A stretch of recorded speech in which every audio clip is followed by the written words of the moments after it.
So, Amanshi, what does it mean by accuracy? Accuracy से आप क्या समझती हैं?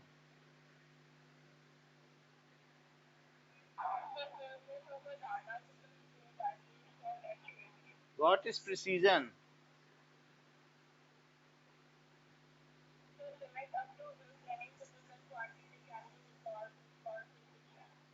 What is error?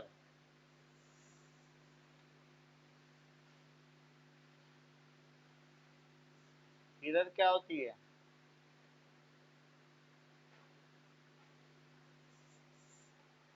Any measured data, ठीक है, is only accurate up to certain significant figures, and there is always uncertainty in its measurement. That is called error. The uncertainty involved in any measurement is called error. कुछ ना कुछ तो uncertain होगा. 2 decimal place तक निकाला है तो third decimal place के अनसर्टेन नहीं होगा. मान लो किसी पेंसिल की आपने 10.1 निकाल ली है सेंटीमीटर में, तो जो अब वो है जो लास्ट डिजिट है वो तो अनसर्टेन होगा कि नहीं, क्योंकि वो मिलीमीटर, थोड़ा सा मिलीमीटर आगे चला गया या थोड़ा सा पीछे, तो उसको तो नहीं मेजर किया जा सकता है. तो किसी भी डेटा में there is uncertainty involve and that is called error. So in any measured value there is uncertainty involved. It is called error. This uncertainty is due to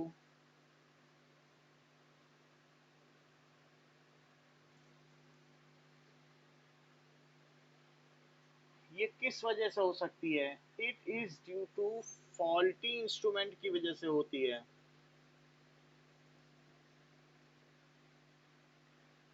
अगर इंस्ट्रूमेंट की ठीक नहीं है, मान लो वर्नियर कैलिपर्स आप use कर रहे हो और उसकी जीरोइंग नहीं है, जब उसके दोनों जॉज आपस में मिलते हैं तो जीरो जीरो से नहीं मिलता, वर्नियर स्केल का और मीटर स्केल का. इसी तरीके से जब भी आप स्क्रू गेज में उसका रेचेट घुमाते हैं तो वो उसको लाइन को टच नहीं करता जीरो. तो in that case also uncertainty they zeroing नहीं है कि बिल्कुल अगर एनविल से उसका वो मिल जाए दोनों जॉस तो फिर वो जीरो जीरो टच ना करें, तो अनसर्टेनिटी हुई कि नहीं. Faulty instrument. एंड पैरेलैक्स, कभी हम लेफ्ट आंख बंद करके देख रहे हैं तो कभी राइट आंख बंद करके देख रहे हैं, तो हमारा ऑब्जर्वेटरी पॉइंट बदलने से भी जो रीडिंग है वो शिफ्ट हो जाती है. सो पैरेलैक्स की वजह से भी एरर हो जाती है. अच्छा, faulty method of taking reading, ऐसा भी हो सकता है. हमें अपनी बॉडी का टेम्परेचर लेना है तो कभी हम आर्म पिट का ले रहे हैं, कभी टंग का ले रहे हैं, क्या वो हमारी बॉडी के टेम्परेचर को रिप्रेजेंट करता है? सो फॉल्टी या incorrect technique of measurement.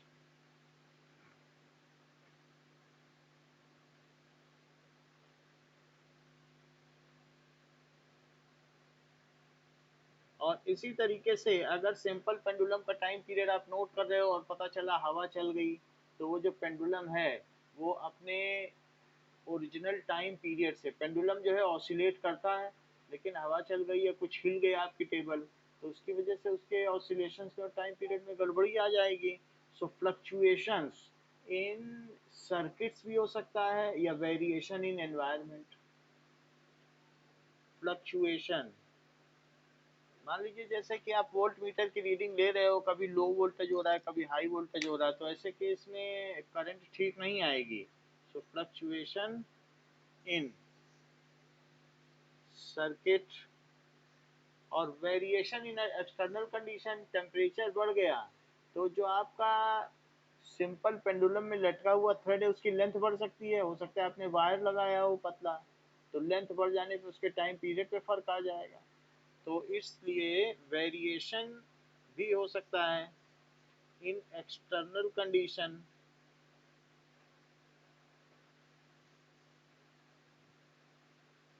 For example temperature pressure condition, pressure, और इसके अलावा लीस्ट काउंट भी होता है, यानी हर एक इंस्ट्रूमेंट की अपनी लिमिट ऑफ रिजोल्यूशन होती है। Least count itself is an error. भाई एक अगर आपका नॉर्मल स्केल है तो वो 1 mm तक मीजर कर सकता है, जैसे ये है आपका फीट स्केल है तो इसकी कुछ ना कुछ मीजरिंग वैल्यू है 1 mm से, तो 1 mm इसमें यही इसका लीस्ट काउंट है, तो 1 mm से ज़्यादा नहीं मेजर कर सकता है, तो 1 mm तक की इसमें इधर भी आ सकती है।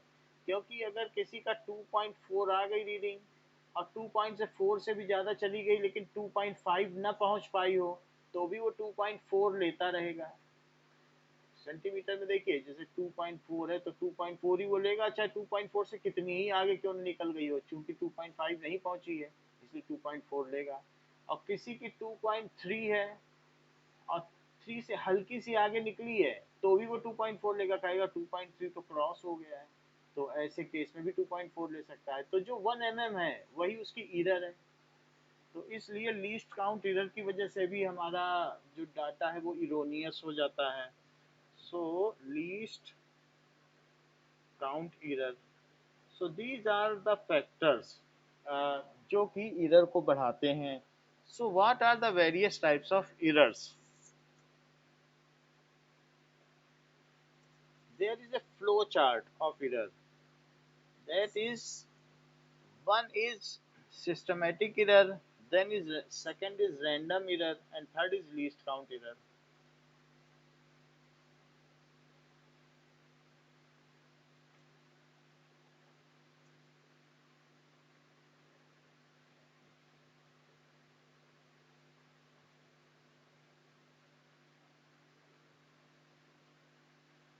तीन तरीके की एरर होती हैं।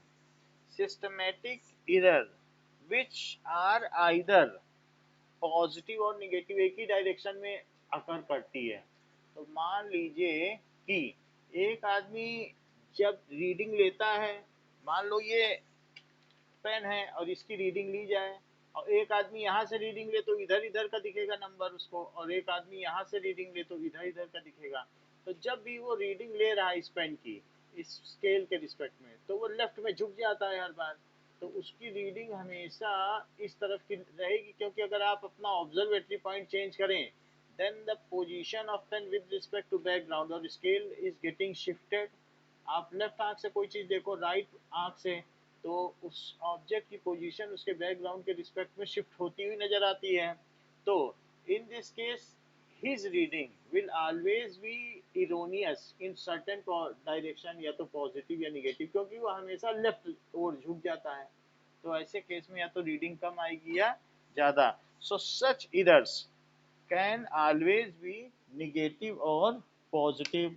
जैसे कि मान लीजिए कोई आपके पास एक ऐसा इंस्ट्रूमेंट है तो उसमें जब भी वैल्यू ली जाती है तो ये है वोल्ट मीटर, मान लिया आपने लिया तो इसमें वोल्ट मीटर जीरो पे नहीं है, मान लीजिए जीरो से पहले है, अब आप देख लो जीरो से पहले है।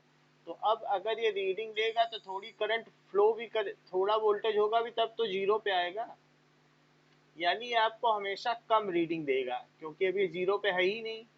ठीक है, एक तो देखने का तरीका भी होता है। अब कुछ लोग देखने वाले हैं तो अगर मान लो वोल्ट मीटर को सीधा या तिरछा देखेंगे तो then also there is error involve. तो कोई ऐसे भी देखेगा लेफ्ट से, कोई राइट से देखेगा तो उसे लगेगा ये तो जीरो पे है। तो अगर कोई बिल्कुल सीधा देख रहा है and it is only one I by which you can see, both I से देखोगे तब तो आपको एवरेज वैल्यू मिलेगी, ठीक नहीं होगी तो एक आंख से ही देखा जा सकता है। सो अब इस केस में अगर ये 5 दिखा रहा है तो इसे 5.1 दिखाना चाहिए। क्यों? 0.5 मान लीजिए दिखा दिया, 1 है तो 0.5 दिखाया क्योंकि 1 के बीच में जो सॉल्यूशन है। तो अब ये हमेशा पहले है, वोल्ट मीटर की जीरोइंग नहीं है, it is not properly zeroed, hence ये हमेशा लेसर वैल्यू ही दिखाएगा। जैसे आपके मान लीजिए एक स्केल है और स्केल में कुछ ऐसा हो कि यहाँ से ये वॉर्न आउट है, टूट फूट गया, बहुत घिस गया है। तो अब यहाँ पर यहीं पे ये 1 है,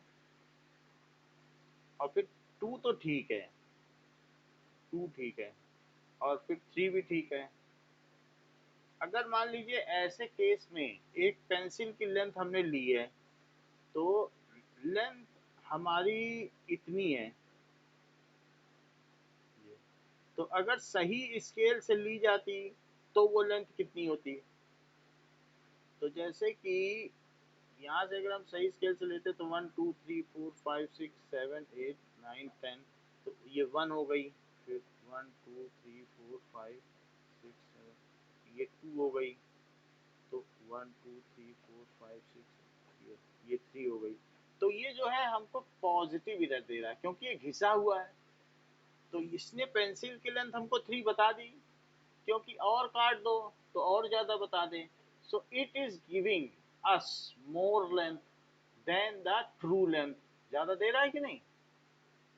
सो इसको कहते हैं positive error. If measurement is more than true value then it is positive error. If measured value exceeds true value, then it is positive error। measured value है 3.3 है, और जबकि ट्रू वैल्यू 2.7 है, तो ट्रू वैल्यू कितनी निकली आपकी? 2.7। अगर ये जीरोड होता, जीरो इसमें प्रॉपरली बना होता, और मीजर्ड वैल्यू क्या है? 3 है, तो क्या ये एक्सीड नहीं कर रही है? तो इफ मेजर्ड वैल्यू एक्सीड्स तो इसको कहते हैं पॉजिटिव एरर। और किसी किसी केस में क्या हो सकता है कि जैसे हमने वोल्ट मीटर का केस दिखाया, तो वोल्ट मीटर के केस में अगर ये वोल्ट मीटर है और ये वोल्ट मीटर में यहाँ पर जो जीरो है, और जीरो के बाद 1 2 3 4, 1 2 3 4 5 6 7 8 9 10, ये 1 है, फिर 1 2 3 4 5, 1 2 3 4 5, ये 2 है। मान लीजिए 2 तक की ये रीडिंग देता है, और जो इसके अंदर की नीडल है वो यहाँ पर है, तो यहाँ पर है वो उसी तरीके से बनाना भी पड़ेगा, क्योंकि जो सरेशंस है वो नीडल जहाँ जहाँ जाती है उस तरीके से जाते हैं। So let us make it like this, ये, तो ये आ रहा है। तो अब ये जब भी हमें रीडिंग देना होगा 1 की, तो 1.1 पे 1 की रीडिंग देगा, क्योंकि ये पहले 0.1 जब चलेगा तब तो जीरो पहुंचेगा। सो एट 1.1 वोल्ट ये 1 ही तक पहुंच पाएगा, क्योंकि पीछे से चल रहा है। So at 1.1 volt value it will only measure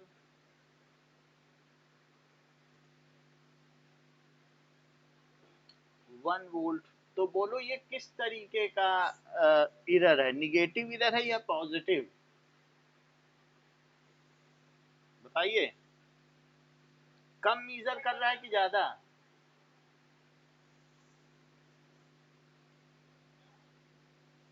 so it is negative ना, कम मीजर किया ना इसने, और ऊपर वाले में ज्यादा मीजर कर लिया था, 3 कर लिया था, तो पॉजिटिव इरर है। और जिसमें कम मीजर करे उसको क्या कहेंगे? Negative error. समझ में आ गई बात? जैसे मान लो आपके पास एक एमीटर है, अब ये जीरोड है, ये बिल्कुल जीरो पे है, तो ऐसे केस में अगर कोई चीज बिल्कुल जीरोड है तो वो कोई एरर नहीं देगा। So if the things are properly zero, ठीक तरीके से देखा जाए तो वो पकड़ने का तरीका इधर उधर हो सकता है, बट हमारा हमें देखने में बिल्कुल सही लग रहा है। तो जीरो पर अगर है, ठीक है, सो इट इज जीरो। तो if the instrument is zero, zero पे जीरो वैल्यू दे, तो ऐसे केस में हम क्या कहेंगे कि if the instrument is zeroed then there is no instrumental error। उस केस में उसमें कोई भी इंस्ट्रूमेंटल एरर नहीं होगी। ऐसे है। तो अब हम यहाँ देखें जो सिस्टमेटिक एरर है वो कितने तरीके की होगी। Let us see of how many types is the systematic error now।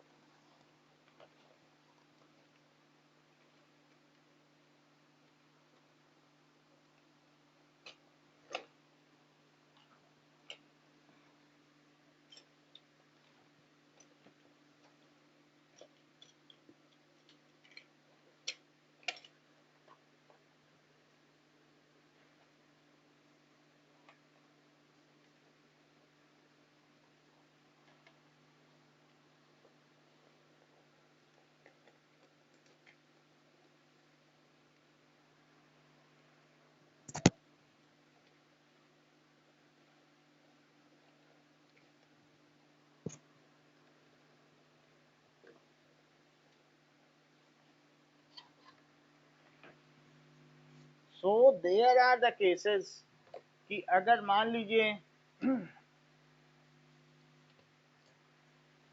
कि आपने किसी चीज को 0.1 mm तक मीजर कर लिया, तो 0.1 mm तक मीजर करना चाहते हैं तो आपने वर्नियर कैलिपर्स ले लिया, और वर्नियर कैलिपर्स में आपने इसे जॉस को रेचेट से घुमा घुमा कर ये मिला दिया। अब मिलाने के बाद अगर वर्नियर स्केल का जीरो इससे ठीक मैच कर रहा है, देखो हमारे में तो कर रहा है, और अगर हटा दो रेचेट है बिल्कुल ये जॉब चिपके हुए हैं तो ये मिल रहा है, और अगर नहीं तो थोड़ी सी इरर है तो थोड़ा आगे पीछे रहेगा, और कभी कभी बहुत बहुत आपने दबा दिया तो पीछे भी रहेगा, ताकत लगा दी तो इस तरीके से इसमें इरर आ सकती है। However at a comfortable compression it is always zero. तो आपको देखना चाहिए कि क्या आपका इंस्ट्रूमेंट जीरोड है। पहले मेन स्केल और वर्नियर स्केल, ये नीचे वाला वर्नियर स्केल है और ये अंदर वाला मेन स्केल है, तो मेन स्केल और वर्नियर स्केल क्या आपस में मैच कर रहे हैं। मान लीजिए ये है वर्नियर स्केल चलता है इसी के ऊपर, तो जीरो जीरो मैच है तो ठीक है, नहीं मैच है तो फिर इसका मतलब है फॉल्टी है, उसको लैब में ले जाके कैलिब्रेट करना पड़ेगा। तो कुछ इस तरीके के भी वर्नियर कैलिपर्स आते हैं कि इसमें क्या होता है कि आपको बिल्कुल जब मिला दिया और मिलाने के बाद उसमें लिखा है कि पहले जीरो करो, तो वो आपका जीरो कर देगा, तो ये हमने जीरो कर दिया। अब कह रहा आप रीडिंग लो, तो रीडिंग अब जो भी लोगे आपकी आ जाएगी, तो इसको खिसकाते जाइए रीडिंग दे देगा। तो इसमें डिजिटल है, डिजिटल वर्नियर कैलिपर्स भी आते हैं, तो डिजिटल है तो वो जीरो से देगा। So in this case it is better to use digital than the manual और इंस्ट्रूमेंटल वर्नियर कैलिपर्स, क्योंकि उसमें पैरेलक्स का भी खतरा रहता है, बट डिजिटल में तो ये सब बातें नहीं है, तो ऐसा भी किया जा सकता है। ऐसे ही कई बार ये चीज है, इसको क्या कहते हैं आमांशी?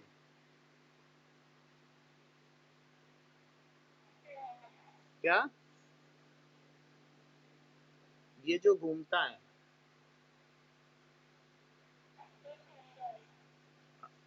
थिम्बल, हाँ सही कहती हो।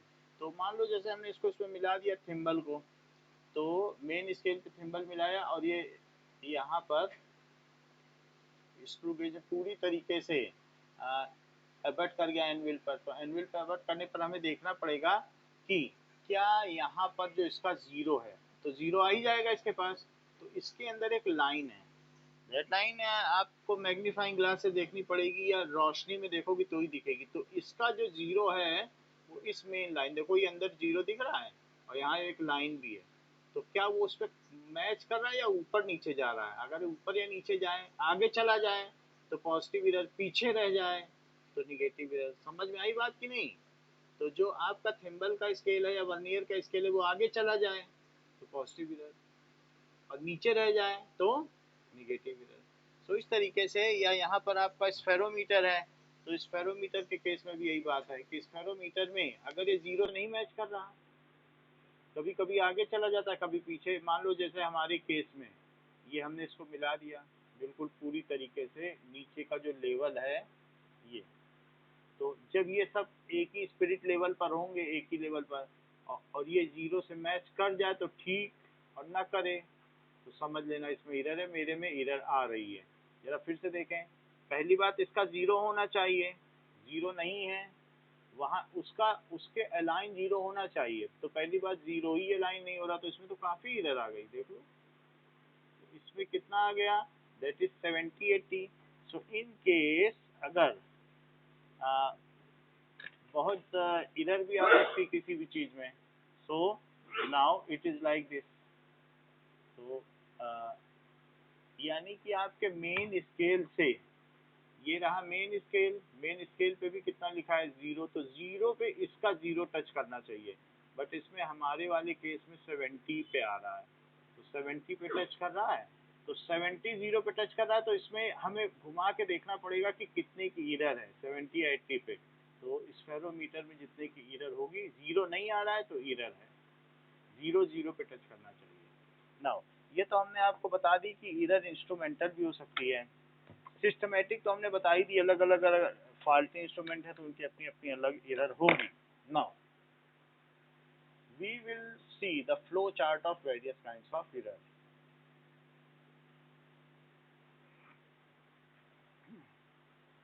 देखिए कि systematic errors are those which tend to be in one direction only.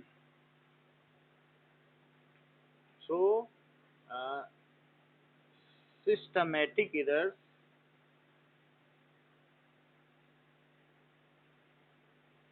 tend to be in one direction. अगर कोई अपनी राइट आई ही बंद कर रहा है तो भी सिस्टमेटिक एरर हो जाएगी। एक बार राइट आई बंद करके मेजरमेंट लें, एक बार लेफ्ट आई, तब तो ठीक रहेगी। और कोई राइट ही हर बार बंद करे तो लेफ्ट है उसका ऑब्जर्वेटरी पॉइंट शिफ्ट हो जाएगा। तो ऐसे केस में, या अगर आप एक आई बंद कर रहे हो और आंख को ठीक ऊपर रखो तब भी सही है। एक आंख बंद करो और बिल्कुल ऊपर से मेजरमेंट लो, यहाँ से कोई भी आंख बंद करो, मान लो कह दो हम तो हमारी तो लेफ्ट नहीं बंद होती, तो ऊपर से मेजरमेंट लेना तो गलत नहीं होगा। और अगर आप नोज को इसकी सीध में रख के लेफ्ट और राइट आई से देख रहे हो तब गलत हो जाएगा, क्योंकि लेफ्ट फिर आपकी शिफ्ट हो गई। तो इसके ठीक अपवर्ड होना चाहिए आपका ऑब्जर्वेटरी पॉइंट, तब कभी गलती नहीं होगी। अब देखो कि सिस्टमेटिक एरर्स किस किस वजहों से होती है। So it occurs due to, systematic errors are due to instrumental error. तो इसका पहला टाइप क्या है? Instrumental error. इंस्ट्रूमेंटल हो सकती है। Why? What is instrumental error? That is, it is imperfect design of instrument. सही तरीके से नहीं है, घटिया कंपनी से ले आए आप vernier callipers, so it is imperfect। बाकी बुक में पूरा लिखा है, हम संक्षेप में लिख दे रहे हैं, समझा तो दिया ही गया है, आपको बुक से पूरा पढ़ना है। imperfect perfect design of instrument, सही कंपनी का नहीं है, हिल डुल रहा है।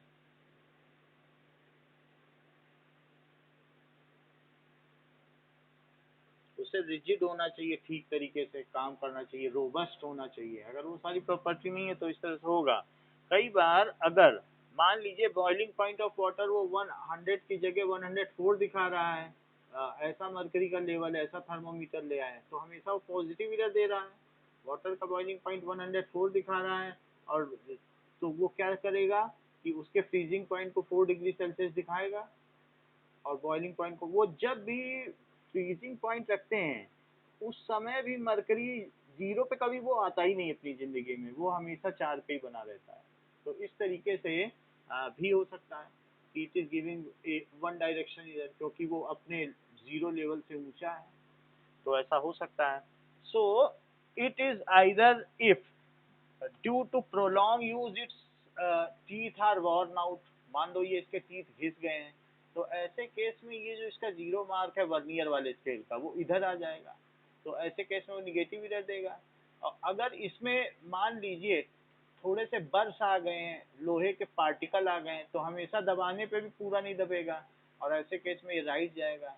तो हमें इसकी जॉस को पूरी तरीके से अल्कोहल से क्लीन कर लेना चाहिए, तो या मीथेनॉल से। तो उससे क्या होगा, इसके जॉब्स के जो बर होंगे, या आप कोई भी येलो क्लॉथ से क्लीन कर लें तो फाइन पर, तो हमें पता चल जाएगा कि ये जीरोड है। तो in that case if you are making it zeroed, then you can take proper reading, and zeroing is essential, it is precondition for eliminating certain kinds of error, that is systematic error। now तो इसके बहुत सारे reason है, इसको पूरा पढ़ना है और पूरा लिखना भी है। इफ यू आर टेकिंग, मान लीजिए आपने इसी स्केल से ली रीडिंग, और एक बार 10 डिग्री सेल्सियस पढ़ ली और एक बार 50 पे, तो 50 पे लोगी तो इसमें थर्मल एक्सपेंशन हो जाएगा, जो 5 सेंटीमीटर है अब वो बढ़ के 5.1 हो जाएगा। और लकड़ी में थर्मल एक्सपेंशन नहीं होगा, मान लीजिए आपने वुड की पेंसिल ले ली, तो वुड की पेंसिल ले ली, उसमें एक्सपेंशन नहीं हुआ, स्टील में ज़्यादा थर्मल एक्सपेंशन है, अब ये बढ़ गया आगे 5.1, तो वो जो आपकी एक्चुअल पेंसिल जिसे 5.1 दिखाना चाहिए, तो वो 5.1, ये तो इसमें एक्सपेंशन हो गया, अब वो 5 ही दिखाएगा। जब आपका स्केल ही बढ़ गया, उसकी लेंथ बढ़ गई, क्यों? क्योंकि उसमें एक तापीय विस्तार हो गया है, thermal expansion. So in case anything is heated, rail की पटरी बढ़ जाती है तो इसीलिए उनके बीच में गैप रखा जाता है, 10 डिग्री टेम्परेचर बढ़ने पर उनमें 1 सेंटीमीटर एक्सपेंशन हो जाता है, तो मुड़ जाएगी तो रेल फिर एक्सीडेंट हो जाएगा। इसलिए whenever there are joint there is a certain 2 centimeter to 3 centimeter gap is kept due to eliminate that thermal expansion and counter it in the similar manner। जो स्केल है वो किस temperature पर लिया गया है वो भी देखना चाहिए। जनरली वुडन स्केल आते हैं बाजार में, मीटर स्केल, वो ज़्यादा प्रिफरेबल होते हैं। तो साइंटिफिक यूज जितने भी हैं आप देखोगे लैब में वुडन स्केल रहते हैं, वहाँ थर्मल एक्सपेंशन इतना नहीं है। तो ये सारी चीज़ें भी फैक्टर हैं। दूसरा, इम्परफेक्शन इन एक्सपेरिमेंटल टेक्निक।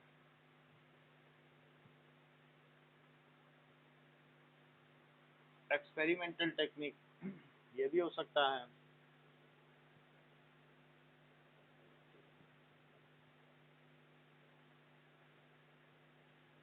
तो मैं पूरा नहीं लिख रहा हूँ बट आप पूरा बुक से देख लीजिएगा। Because if we are taking the body temperature and our armpit or our tongue is not the representative of body temperature. So tongue is warmer than our body temperature. So in this case we are not, we can not take it granted that the tongue temperature is our body temperature. And while taking measurement, अगर बूढ़ा doctor है तो उसको हिला हिला कर देखेगा और तब तक उसका टेम्परेचर नीचे गिर जाएगा, मर्करी लेवल। और यंग डॉक्टर है वो खट से देख लेगा। तो हमारे पास मीजरिंग टेक्निक है नहीं, उसका मर्करी लेवल गिर जाएगा। तो इस तरीके से रीडिंग लेते समय उसने निकाला आपके मुंह से थर्मोमीटर और फिर बाद में उसको ध्यान से देख रहा है, तब तक वो ठंडा हो गया। तो हमारी मीजरिंग टेक्निक एक तो सही नहीं है और उस वजह से भी एरर आ रही है। डाउन टेम्परेचर दिखा रहा है, फीवर होगा भी तो कहेगा थर्मोमीटर इसको नहीं है, वो तो डाउन हो गया, mercury level has fold. So, imperfection in measuring technique due to velocity, wind velocity, humidity also, certain things may change and they contribute to systematic error। इसकी वजह से हवा एक ही तरफ चल रही है तो तुम्हारा पेंडुलम एक तरफ ज्यादा भागेगा, दूसरी तरफ नहीं भागेगा। तो ऐसे केस में तुम एम्पलीट्यूड लेने में, यानी वो अपने मीन पोजीशन से कितना विस्थापित हुआ है, how much it is displaced, उस डिस्टेंस को लेने में गलती कर बैठोगे। So because wind is moving in one direction only, so again it is directional error. Always systematic errors are directional error because they occur in one direction only। Personal error, personal error क्या होती है कि अगर individual is careless, taking observation without taking proper precautions. For example, if you are having habit to lean a bit towards left, left की ओर झुक जाते हो, then it will introduce a parallax. तो इसकी वजह से उसमें एक पैरेलक्स आ जाएगा। अगर सही मेजरमेंट ना लिया जाए, ऑब्जर्वेटरी पॉइंट को शिफ्ट कर दिया जाए, तो if observatory point is shifted, then the position of object with respect to background is shifted।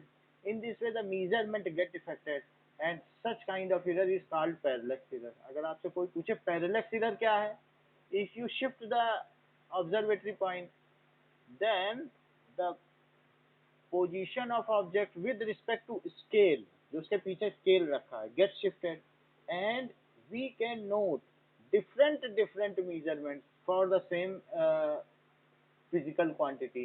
उसी फिजिकल क्वांटिटी में, और मोस्टली ये लेंथ में होता है, वेट वेट में तो नहीं होगा लेकिन लेंथ में तो ये चीज खूब देखने को मिलती है।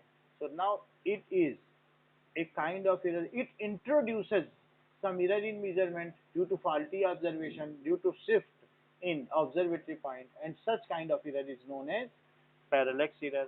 so personal error किसकी वजह से हो सकती है, ड्यू टू parallax की वजह से भी होती है।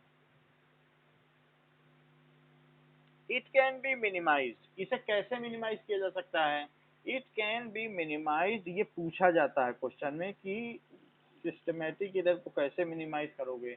It can be minimised bye improving measuring technique.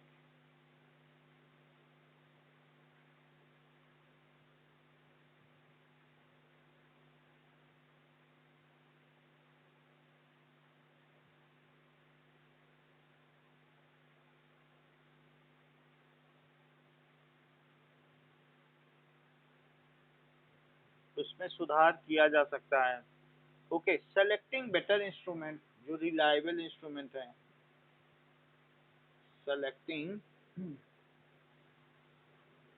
better instruments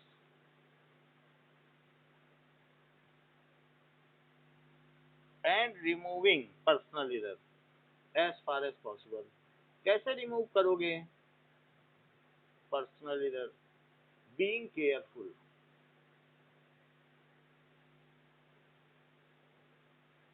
as far as possible. तो इस तरीके से सिस्टमेटिक एरर को, जो डायरेक्शनल एरर है, उसको हम हटा सकते हैं। रैंडम एरर का क्या मतलब है? The error which occurs irregularly and random with respect to sign and size. ये पॉजिटिव भी हो सकती है, निगेटिव भी हो सकती है। सो दीज एरर्स, ये रैंडम इन नेचर होते हैं। यद द्रक्षया, ये कभी पॉजिटिव हो जाएंगे अपनी इच्छा के अनुसार। These errors are random in nature in terms of sign and size. Sign and size के टर्म्स में ये किसी भी डायरेक्शन में, and can occur in either direction, and can occur in either direction. कभी हवा लेफ्ट से चल गई, कभी राइट से चल गई। जैसे कि वोल्टेज फ्लक्चुएशन है, कभी ज्यादा हो गया, कभी कम हो गया। आप ओम्स लॉ को वो कर रहे हो, वेरीफाई कर रहे हो, कभी वोल्टेज तेज हो गया, कभी कम हो गया, आपको पता नहीं चल पाया, तो वो रैंडम इरर है। ऐसे केस में रैंडम इरर को कैसे मिनिमाइज करोगे?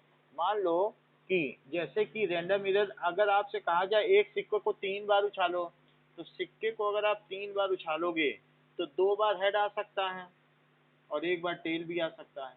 लेकिन अगर 10 बार उछालोगे, तो 10 बार उछालने पर 10 टाइम्स उछालेंगे तो हो सकता है कि 6 टाइम्स हेड आए और 4 टाइम्स टेल आए।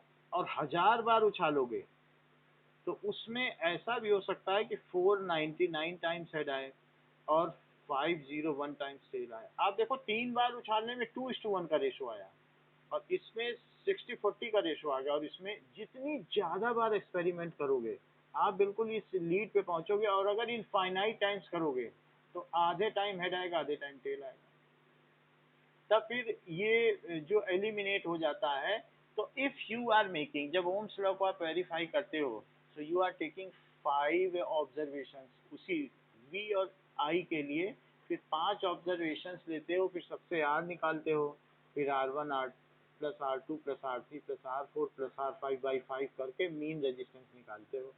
तो इस तरीके से if you are taking as many as data या ऑब्जर्वेशन, दैट उतना fraction of random error is eliminated. If you are taking 10 times observation, then your error will be 1/10। you are taking 100 times of observation, फिर उनका mean निकालो, तो आपकी जो random error है वो 1/100 हो जाएगी।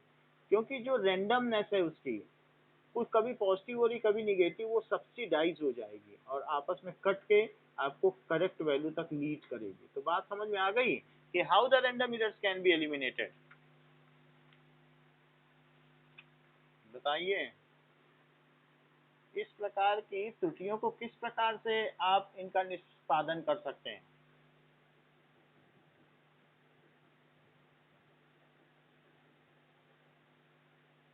M I Audible?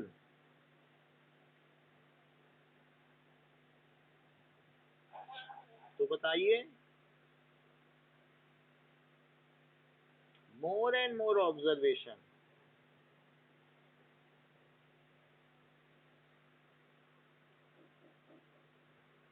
बहुत ज्यादा प्रेक्षण लेके, the number of times you are, if you are taking n observations, then your error will be 1/n times हो जाएगी। जितना ज्यादा आप लोगे तो error कम हो जाएगी। ठीक है, तो एलिमिनेट हो जाती है। so if we take n observations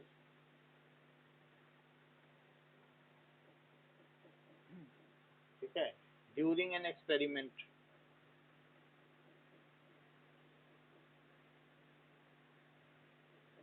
then random error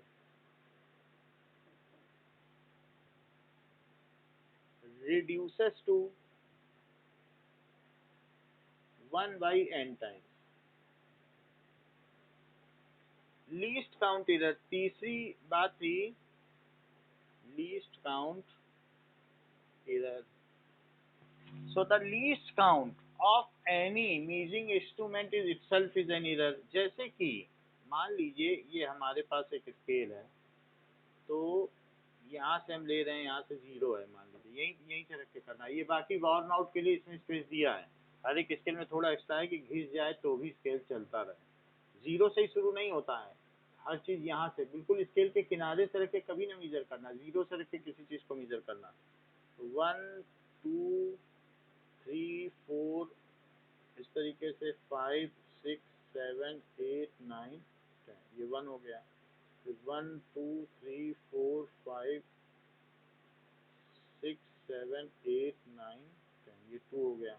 अब देखो, मान लीजिए कि कोई एक डेटा 1.5 से थोड़ा सा आगे निकल गया, तो 1.5 से इतना आगे निकल गया, अभी 6 तक नहीं पहुंचा है, आगे तो निकल गया, 6 तक नहीं पहुंचा, it is yet to reach at 6। आप समझ लीजिए कि इट इज थोड़ा सा और आगे आ जाता तो ये 1.599 तक पहुंचा, 6 को टच नहीं कर पाया। तो वो कोई लेने वाला बोलेगा मैं क्यों 1.6 लूँ, हमारा तो 6 तक नहीं पहुंचा, तो वो इस पेंसिल की मेजरमेंट लेगा 1.5 सेंटीमीटर। और एक ऐसा भी है जिसने पेंसिल रखी और उसका 1.4 से आगे जस्ट बढ़ाई था, बढ़ाई है बस, उसने कहा 1.4 से जब आगे निकल गया है तो 1.4 तो छोड़ चुका है, तो 1.4 को छोड़ चुका है इसलिए मैं 1.5 लूंगा। ये जो दूसरा वाला कह रहा है वो इसलिए ले रहा है 1.5 सेंटीमीटर क्योंकि 1.4 1 है, थोड़ा सा हट गया है तो ले रहा है। और ये 1.6 पहुंचने न पाया था इसलिए ले लिया गया। वास्तव में इसका जो एक्चुअल होगा वो मेजरमेंट 1.6 है सेंटीमीटर और इसका एक्चुअल 1.4 सेंटीमीटर है, तो इसमें त्रुटि कहाँ आ गई? तो आपके मन में अब एक सस्पिशन आ गया, किसी स्टूडेंट ने ला के दिया आपको, मैम ये 1.5 सेंटीमीटर का है, तो आपके मन में एक प्रश्न आ गया, इस लड़के ने जरूर 1.4 से थोड़ा सा आगे निकला होगा, उसी को 1.5 मेजर किया है। या ये भी संशय आ रहा है कि 1.59 तक पहुंच गया होगा और इसने 1.6 नहीं लिया होगा क्योंकि 6 पहुंचने न पाया था। सो योर मेजरमेंट जो लास्ट डिजिट है उसमें एक यहाँ पर इनएक्यूरेसी है, यानी ये 1.4 भी हो सकता है और ये 1.6 तक भी जा सकता है, तो इसलिए लास्ट डिजिट अनसर्टेन होता है हमेशा। 1 में कोई डाउट नहीं आ रहा है, बोला आप तो सोचेंगे 1 सेंटीमीटर ठीक है, लेकिन इसने जो में पता किया है वहाँ डिफरेंस है। So whatever is its least count, आपका ये जो मीटर स्केल या फीट स्केल है इसका लीस्ट काउंट क्या है, कितना ये कम से कम मीजर कर सकता है? 1 mm मीजर कर सकता है। सो 1 mm इसका जो मीजरमेंट है यही लीस्ट काउंट है। तो least count of any measuring instrument is it's error, वही इसकी एरर बन गई। तो ये देखो वही एरर बन गई कि नहीं, क्योंकि उसको वो ठीक से नहीं नाप पाएगा।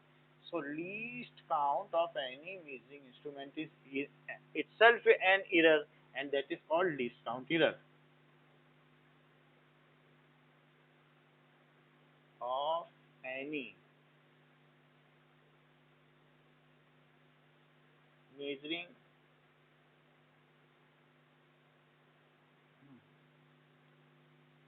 itself is an error। Up to what limit any measuring instrument can resolve any value is called its least count। किस लिमिट तक किसी भी वैल्यू को रिजॉल्व किया जा सकता है, यानी उसको देखा जा सकता है, पढ़ा जा सकता है, so is an error called least count error.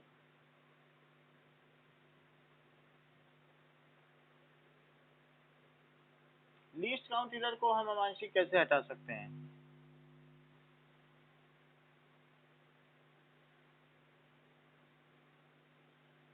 Answer दिया करो।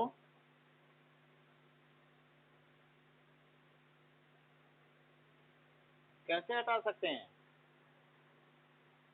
या बोल दो नहीं पता, हमें पता तो चले, कुछ तो पता चले, टाइम लैप्स नहीं होना चाहिए। हाँ, so by taking more precision instrument, by using more precision instrument,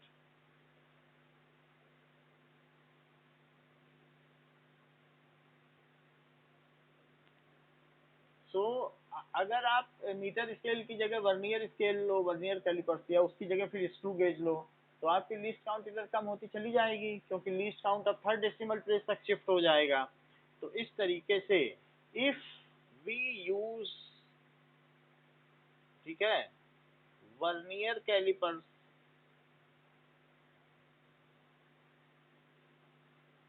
in place of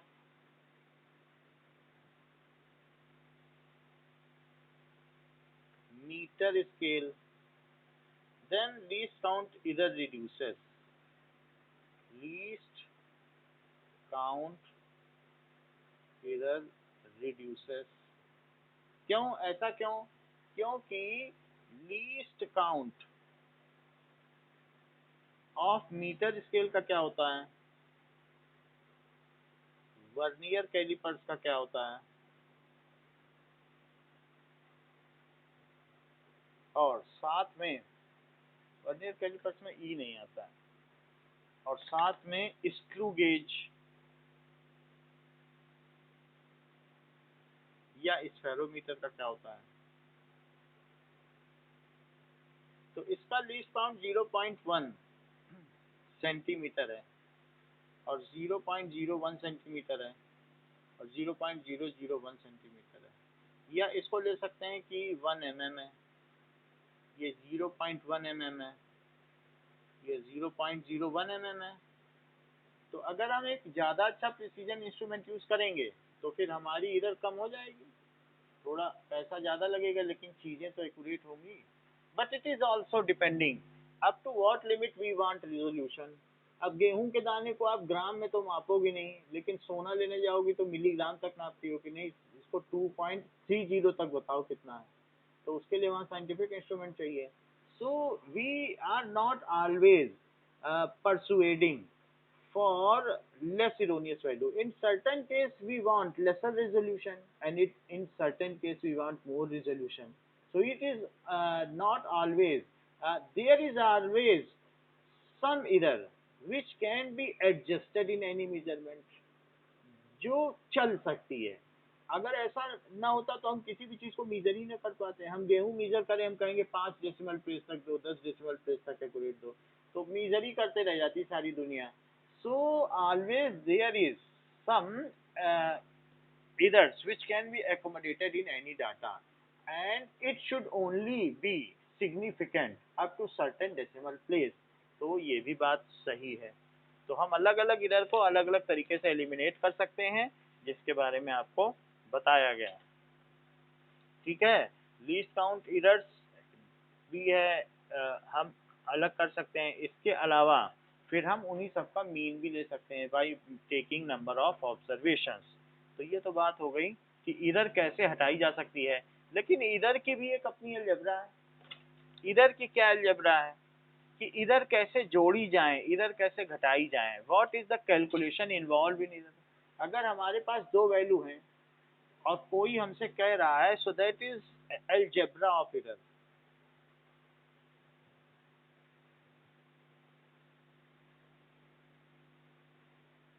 कोई कह रहा है कि मैंने 10.2, तो आखिरी जो डिजिट है उसने मीटर स्केल से ही नापा है, उसमें 1 की इधर होगी, क्योंकि वो डिजिट में कितना भी होगा 1 mm इधर या 1 mm उधर, तो दैट इज सेंटीमीटर में लिखा हूँ, इसलिए 0.1 सेंटीमीटर लिख देता हूँ। तो इतना सेंटीमीटर है, और उसको कोई कह रहा है कि जरा मल्टीप्लाई कर दो, मल्टीप्लाई करो किससे, 2.2 प्लस माइनस 0 पॉइंट। अच्छा, कोई ऐसा भी मेरे पास स्केल है कि उसमें 0.2 का लीस्ट काउंट है, ऐसा हो सकता है। मान लो ये वोल्टेज वाला हुआ, या ये ओम वाला है, हमने इस तरीके से ले आए बाहर से, जो ओम को, रेजिस्टेंस को मीजर कर रहा था। ओम मीटर कहलाता है, जैसे वोल्ट मीटर और मीटर होता है, तो उसी तरीके से एक ओम मीटर होता है। या आप ये भी कह सकते हैं मल्टी मीटर होता है, वो तीनों को कर लेता है। 100 रुपए का बाजार में आता है, वोल्टेज भी मीजर कर लेगा, करंट भी मीजर कर लेगा, रेजिस्टेंस भी मीजर कर लेगा। तो ये ओम है। और ये मान लीजिए करंट है तो एम्पियर। तो जो एम्पियर वाला लाए तो उसका लीस्ट काउंट कितना था, 0.2 था। वो इतना मेजर कर सकता था, और 3 का रेंज स्केल था, तो 2.2 उसने किया। लेकिन अब जो भी उसका है 0.2 है, तो 1 सेंटीमीटर के सरेशन में उसके 5 स्केल ही बने थे। मानिए ये जैसे 0 है तो 1 2 3 4 और 1। तो अब इसका जो लीस्ट काउंट है 3 4, ये 2 और 1 2 3 4 3 की उसकी रेंज वैल्यू थी। तो अब यहाँ देखो इसके एक की वैल्यू कितनी है। अगर मान लीजिए ये एम्पियर में मीजर कर रहा है, ये नीडल है, इसकी नीडल कहीं पर भी होगी, कुछ मीजर किया होगा इसने, 2.2 ये मीजर कर लिया। तो अब इसका लीस्ट काउंट क्या है कि 1 ampere, there are 5 division in 1 ampere, तो value of 5 division is 1 ampere. Value of 5 division कितनी है, 1 एम्पियर। तो वैल्यू ऑफ 1 डिवीजन कितनी हुई, जो 1 डिवीजन की वैल्यू होती है वही लीस्ट काउंट होती है। तो कितनी हो गई, ये हो गई, तो 0.2 एम्पियर हो गई। तो जो भी इसकी लीस्ट काउंट है वही इसकी इरर है। क्योंकि फिर टीचर के मन में संदेह उत्पन्न होगा, पता नहीं 2.2 लिया है, कहीं यहाँ ना हो, यहाँ ना हो। और 2.2 तो यही हो जाएगा, ये है 2.2। 2.2 क्योंकि इसके 1 डिजिट पे ही 2.2 है। ये तो 2.4 मैंने दिखा दिया, तो 2.2 कहाँ जाएगा, यहाँ रहेगा। समझ में आई बात की नहीं। अब देखो, तो हमारे पास ये डेटा है। अब मैं समझ नहीं पा रहा हूँ, इसको तो मैं मल्टीप्लाई कर लूँ, इधर को क्या करूँ, इधर का क्या करना है मुझे समझ में ही नहीं आ रहा, इधर को क्या करूँ। तो इसलिए चूंकि हर डेटा में इधर होती है, तो उस इधर के कैलकुलेशन के लिए भी कुछ अलजेब्रा होनी चाहिए। So we are now at algebra of इधर, कि इधर को किस तरीके से ट्रीट किया जाए, बिकॉज एवरी डेटा है सम इधर, सो दैट इज इधर ऑफ ए सम और ए डिफरेंस। तो इसका पहली अलजेब्रा है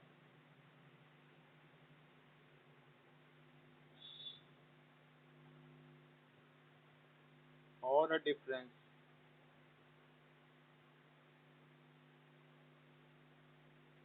अब देखिए, जैसे कि अगर आपके पास कोई डेटा दिया गया है कि 5.6 और प्लस माइनस 0.1 सेंटीमीटर, और एक किसी ने दे दिया 2.5 और प्लस माइनस 0.2 सेंटीमीटर, और बोल दिया कि ये हमारा डेटा है। क्योंकि कोई भी वैल्यू प्लस में भी जा सकती है, माइनस में भी। तो इसका लीस्ट काउंट 1 mm था, इसका 2 mm था। अब वो कह रहा है इन दोनों को ऐड करो, ऐड करना है। तो ऐड करने के लिए मैंने इसको ऐड किया, तो यहाँ 1 आया, और 5 + 2 करो, तो 5 + 2 7 और 8 आ गया। लेकिन इधर का क्या करूँ, कुछ आइडिया लग रहा है इधर का क्या करूँ। 0.3 लिख दूँ कि 0.1 लिख दूँ, आप क्या सलाह देते हैं कि और कुछ करने की। चलिए मैं इसको 0.3 लिख लेता हूँ, 8.5। अब देखो, तो अभी ये जो हमारा डेटा है, ऐसा करने से क्या हो गया बताओ। 8.1 में प्लस माइनस 0.3 करो जरा, 0.3 पहले माइनस करो, कितना आएगा, क्या 7.8 आ जाएगा। 0.3 माइनस करो, माइनस का साइन भी तो है कि नहीं। और वहां से ये डेटा कहाँ तक जाएगा, 8.4 सेंटीमीटर तक जाएगा। तो ये जो डेटा था उसको मैंने इस तरीके से लिख लिया। लेकिन अभी भी मुझे डाउट है, मुझे अलजेब्रा तो पता नहीं है, तो मैं इसको प्रैक्टिकली करके देखूंगा। भले ही मुझे अलजेब्रा ना पता हो, लेकिन मैं करके देखूंगा। इसकी मिनिमम और मैक्सिमम वैल्यू कहाँ तक है बताओ अमांशी।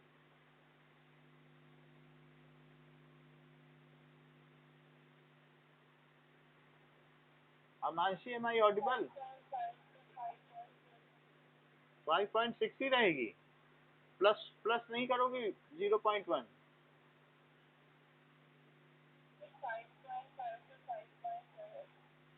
5.52, 5.7 सेंटीमीटर। राजदीप, जो नेक्स्ट क्वांटिटी है उसकी मिनिमम से मैक्सिमम वैल्यू कितनी है?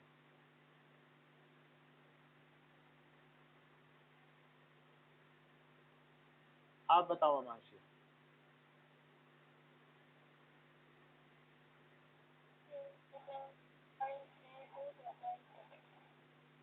2.32,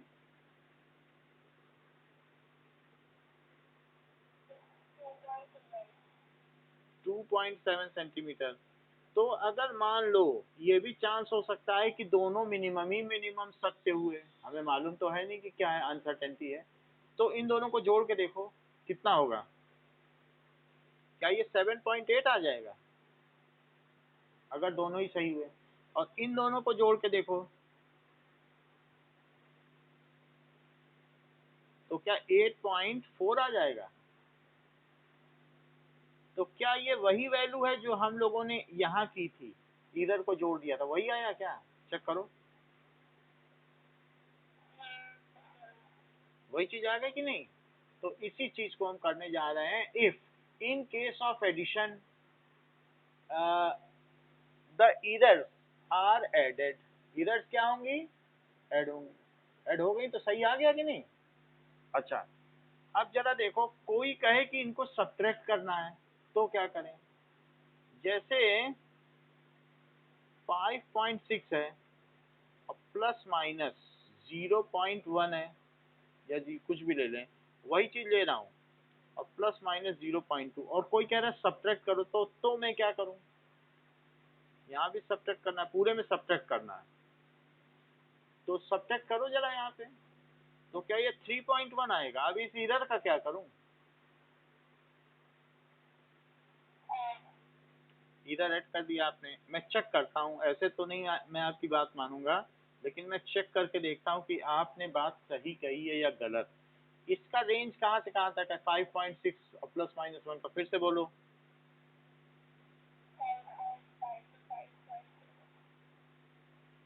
6 ही बोलती हो, पिछली बार भी 6 बोल रहा था। ऐड नहीं करती हो क्या? अच्छा, अगला बताओ।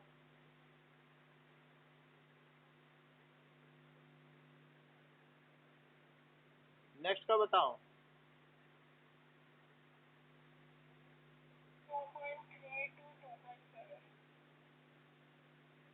ये ठीक है। अब मान लो इसकी सबसे छोटी वैल्यू सत्य हुई और इसकी सबसे बड़ी, तो जरा इन दोनों को घटाओ। इसकी सबसे बड़ी सत्य हुई, इसकी सबसे छोटी, वो कितना आएगा? सब्ट्रैक्ट करो। 3.4। और अगर इसकी सबसे छोटी और इसकी सबसे बड़ी वैल्यू हुई तो कहाँ से क्या आ जाएगा? 2.8 सेंटीमीटर। अब इसको उल्टा लिख लो, दैट इज 2.8 टू 3.4 सेंटीमीटर। अच्छा, आपने क्या बताया था? 3.1 और प्लस माइनस 0.3 सेंटीमीटर। तो ये किसके इक्वल हुआ? इसकी रेंज बताओ। एक बार माइनस करो, एक बार प्लस।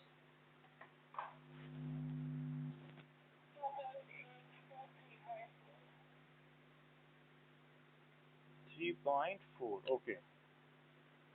तो क्या जो आपका गेस था वो सही हुआ? वही चीज आई है क्या? क्योंकि बिल्कुल वही चीज आ रही है, तो इसका मतलब है during subtraction also either is getting added. तो हमारे पास अब एक फार्मूला बन गया और एक स्टेटमेंट बन गया। When two quantities are added और सब्ट्रैक्टेड, तो क्या होगा? व्हेन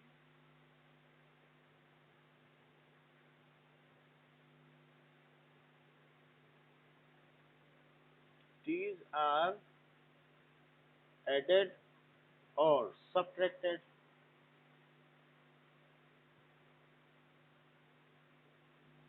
ठीक है, the absolute error in the final result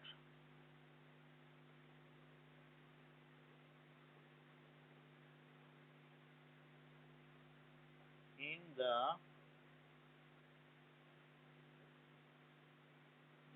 final result is the sum of absolute error is the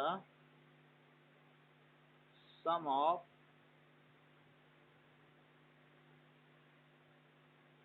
in the individual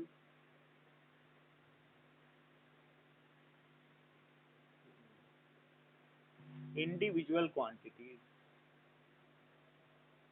यदि दो डेटा को जोड़ा या घटाया जाए तो उनका जो रिजल्टेंट एब्सोल्यूट एरर है वो इंडिविजुअल एब्सोल्यूट एरर का सम होगा, जैसा कि आप लोगों ने बताया। एब्सोल्यूट एरर जुड़ गई।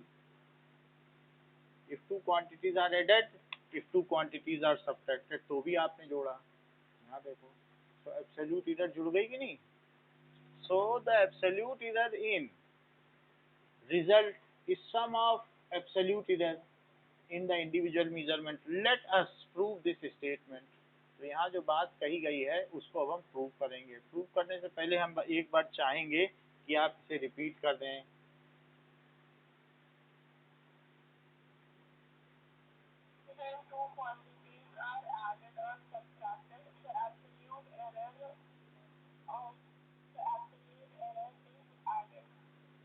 absolute error in final result is sum of absolute error in individual measurements। समझ में आई बात। लेट अस चेक करें कि late a plus minus delta a and b plus minus delta b are two measurements।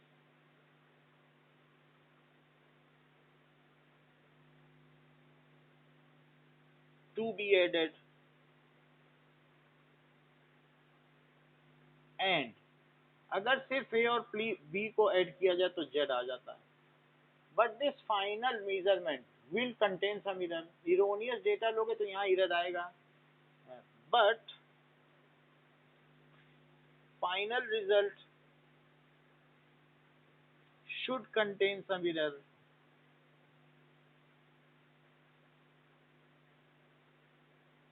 हमें मालूम नहीं है वो कितनी एरर होगी। That is delta z। तो final error, final quantity z है तो इसमें भी कुछ ना कुछ तो एरर होगी, डेल्टा z है। So it is expressed as z plus minus delta z। अब वो डेल्टा z क्या है वो पता करना है, लेकिन एरर तो होगी। फाइनल में जोड़ोगी, इरोनियस क्वांटिटी को जोड़ोगी तो एरर आएगी। जोड़ेंगे तो अब देखो कि यहाँ पर कि जो z plus minus delta z है वो कहाँ से आया। a plus minus delta a और plus b plus minus delta b, इन दोनों को जोड़ा तो फाइनल रिजल्ट आया।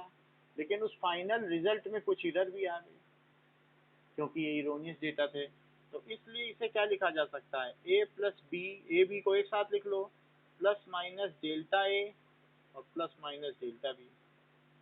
तो z plus minus delta z, जो z है वही a प्लस बी है, तो इसको a प्लस बी को रिप्लेस कर दो तो z plus minus delta z is equal to z, क्योंकि a प्लस बी को ही z कहा गया है। और plus minus delta a plus delta B, plus minus common ले लो, z से z कट गया तो plus minus delta z it is equal to plus minus delta a plus delta b। तो जो फाइनल मेजरमेंट होगा उसमें एरर ये होगी। सो इसलिए the maximum value of error, plus minus भी दोनों तरफ से एलिमिनेट किए जा सकते हैं, तो delta z is delta a plus delta b which is max. ये एरर है, मैक्सिमम एरर इतने की हो सकती है। समझ में आ गई बात। Is it clear. चलो अब हम सब्ट्रैक्शन में देखें कि अगर चीजें सब्ट्रैक्ट हो रही हैं तो क्या होगा। लेट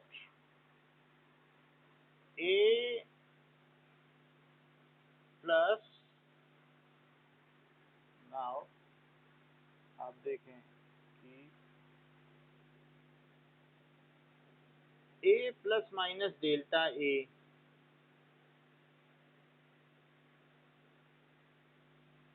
ठीक है, are two B, are two measurements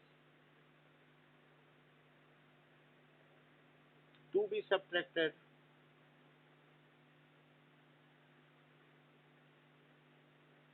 and a minus b, it is equals to z. The final value z should contain some error.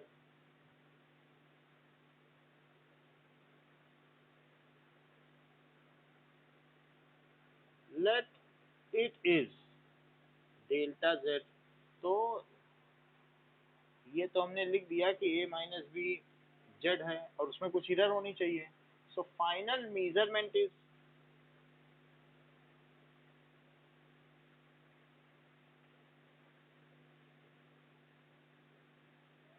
z plus minus delta z, error के साथ उसे लिखा जाएगा। Now a plus delta a plus minus delta a minus b plus minus delta b, it is equal to z plus minus delta z। यहाँ पर a minus B को ऐसे लिखा जा सकता है और plus minus delta a, minus अंदर जाएगा तो minus plus delta B, and z plus minus delta z। a minus B को z लिखा जा सकता है और ये प्लस माइनस डेल्टा a और माइनस प्लस डेल्टा बी, और this is z plus minus delta z। ये चीज हो गया, ठीक है। तो z से z कट गया और plus minus delta z is equals to plus minus delta a और minus plus delta b। However, all the signs are optional। आप इस प्लस के साथ ये प्लस ले सकती हो, माइनस के साथ माइनस ले सकती हो, दोनों निगेटिव साइन लिए जाएंगे तो वो एक्सट्रीम इधर निगेटिव में चली जाएगी माइनस कॉमन लेने पे, और अगर प्लस इसका प्लस और इसका प्लस लिया जाएगा तो एक्सट्रीम पॉजिटिव में चली जाएगी। तो इस तरीके से दिस इम्प्लाइज जो डेल्टा z है वो delta a plus delta b है, और फिर बाहर चाहे प्लस माइनस आप लगा दें क्योंकि all signs are can be taken plus minus इस तरीके। तो delta z is equals to delta a plus delta b। यहाँ पर भी ये क्या हो गया, मैक्सिमम एरर हो गई। अब सभी जगह प्लस माइनस लगाओ तो चारों साइन होते हैं। मान लो जैसे आपसे कोई कहे कि एक वैल्यू है प्लस माइनस टू और प्लस माइनस फोर की वैल्यू बताओ, तो इसके चार रिजल्ट होंगे, plus two plus four, plus two minus four, minus two minus four, और माइनस टू प्लस फोर। ऐसे चार रिजल्ट होंगे। जब एक ही बार प्लस माइनस आता है तो एक बार प्लस ले जाता है माइनस, दो लिए जाते हैं, लेकिन दोनों में प्लस माइनस आ रहा है तो चार रिजल्ट होंगे, प्लस सिक्स और माइनस टू, माइनस सिक्स और प्लस टू। तो ये एक्सट्रीम वैल्यूज हो गई, plus six and minus six. तो इधर हमेशा ऐड हो गई। बोलिए बात समझ में आ गई कि ये दिस इज द कंडीशन कि इधर आर ऑलवेज एडेड। एग्जाम्पल 2.8 करें। कह रहा है कि the temperature of body is measured by thermometers are T1 and T2। दो वैल्यू ली गई हैं। T1 कितनी है, 20 degree Celsius plus minus 0.5 degree Celsius. T2 क्या है, 50 डिग्री सेल्सियस और प्लस माइनस 0.5 डिग्री सेल्सियस। इन दोनों को कह रहा है calculate the temperature difference, subtract करने को कह रहा है। तो सब्ट्रैक्ट करने को कह रहा है तो बड़े में से ही घटाया जाएगा टेम्परेचर डिफरेंस। तो T2 माइनस T1 करें। डिफरेंस अगर पूछा जाए ना तो बड़े में से ही घटाया जाता है।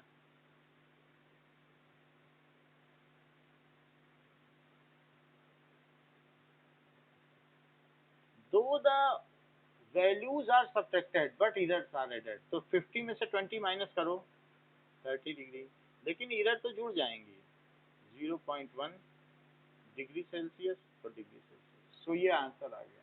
This is final answer. 1 करो।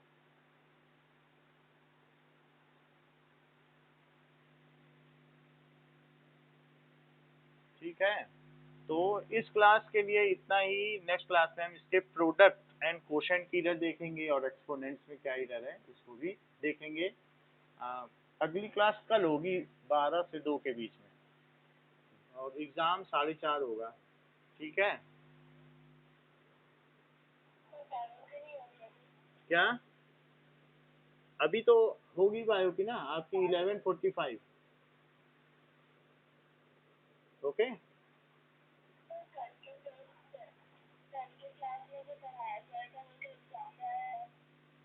कल की क्लास में अब जैसा आप बोलो।